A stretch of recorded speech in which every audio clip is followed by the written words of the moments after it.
Hey guys, Hec here. So I made it to the midnight release and got my hands on a copy of Legend of Zelda Breath of the Wild Wii U and almost immediately started playing. I logged in 21 hours and 17 minutes and I really love this game. This is everything I ever wanted and still Zelda-y, but that's for a different video. Today I wanted to talk about Zelda Controller of the Wild, where we talk about how weird it is. Quick disclaimer, I can only talk about the Wii U version, for it's the only one I've ever had and played. I'm sure they're both the same, but just to be fair, we'll only be talking about my opinions on this version. Also, these are all my personal opinions. I really do like this game, so please don't be offended if I tread some ground that is very, touchy for you. So yes, that being said, let us begin. The controller. Running and jumping. I'm not the only person who thinks this. Mr. Jirard the Completionist also shares this idea. Check it out, back in the old days, aka PlayStation 1, example Spyro, before the analog stick, you could move the camera with your shoulder buttons. Square was run and X was jump. And if you have never played a PlayStation game or a console before, you should know that these two buttons are right next to each other, making it easy to run and jump and keep your momentum. Later on, when the analog sticks came to be, the right analog stick became your movement of the camera, and the run button became either the left trigger or L3, which is the left analog press in. This makes it easy to keep your momentum, but in this game, if you guys have ever played a Wii U and know its button layout, the jump button is now B, while the run button is now X. This is the most awkward thing I've ever seen, because you want to run and jump, and you can't do that without swinging your sword at the beginning or at the end of your jump. I don't see the problem, you might have said. Give it a go. Try not hitting a button when flinging your thumb back and forth, moving while moving the camera. Earlier I spoke about the camera, because it was meant to lead up to this topic. Those examples are all 3D games that figured out a way to move your character and your camera without hindering with your gameplay. In Zelda, they decided that they should keep the camera using the right analog stick, but by the name we know that the stick is on the right side of the gamepad, which means it's on the same side of the buttons. That being said, I've lost a lot to this camera. This camera is in fact the strongest enemy in my opinion. At the beginning you're super weak, so yeah, you will lose a fight easily, you reply. And you would be right. Trying to run away, it makes it super hard. Check it out. From the beginning of the game, the camera is at a nice distance so that you may immerse yourself into the beautiful world, but that is broken when you're in a fight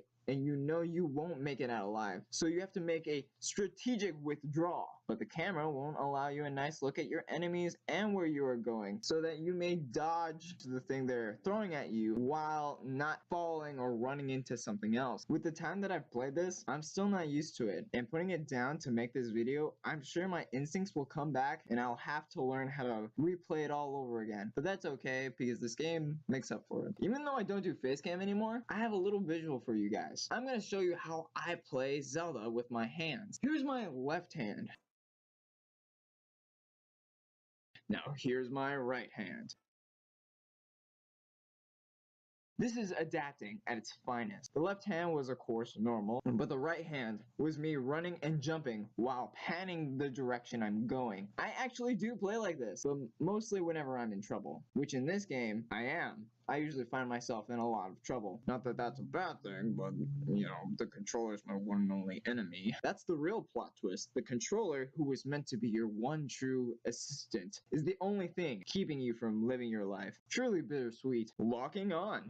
Okay, so in this game, you know how you have to hold the lock on, aka the target button, to stay focused on your enemy/enemies? Nitpicking, you cry. Hey, hear me out. My problem is that you can't choose between holding it and pressing the one button. That was a feature in Twilight Princess. It catered to us quote-unquote huntsmen. Everyone plays differently, but now Nintendo kind of alienates a lot of those players. The one press was easy and you can focus on the fight, and how we have to dodge and swing and run and fight groups of monsters with projectiles and armed to the teeth, waiting for you to look the other way to get you off guard. The enemies get harder and harder, and very quickly you learn that you can't take anything for granted. No matter the size, they will destroy you. You'll be saying to yourself, that's not how I should have died. Or, really? That killed me? Motion controls. This one's pretty short and simple. Yeah, there's motion controls in this, and they're not that good. Alright, that's it. The control overall. Okay, so check this out. From the very beginning, I wanted to change the button layout, except you can't. You can change your camera settings like in every game, but other than that, you may only switch the run and jump button with each other, and that doesn't really help at all. That leaves players to adapt, much like I have, but if this game wasn't so beautiful, I would be really mad at this game. The controller thing makes me feel as if Nintendo wanted to be all like, this is our game, so you are gonna have to just abide by our rules. Screw you. You'll play it and say it's the greatest adventure game you've ever gone through. And they would be correct, because this game is the most amazing thing I've ever played. But Nintendo, you gotta give us a chance, man. Let us be comfortable with how we play. Let us be in control of our fate. Then this game would be perfect. Now, hey, all this is constructive criticism. It does kind of sound harsh, but I mean, for those people who know the struggle, then, they're gonna be like, yeah, you tell it like it is. But, there is one thing I really, really like about this game. And here it is, the really awesome part about this Wii U version. If everyone remembers the video, Miyamoto and Aonuma playing Breath of the Wild a long time ago, the link's in the description. In an earlier build, they were playing on a TV while having the map on the gamepad, but they ended with the ability playing on the TV and switching it to the display of the Wii U gamepad. And that is super awesome. Please note that the distance between the Wii U and the console of the game must be close for no display/gameplay issues. So if someone comes in and needs to watch something on the TV, then you can pick up where you left off, and that works really well for me. However, if you get a choice, play it on the TV because it'll give it the best visuals ever, and this game is really pretty.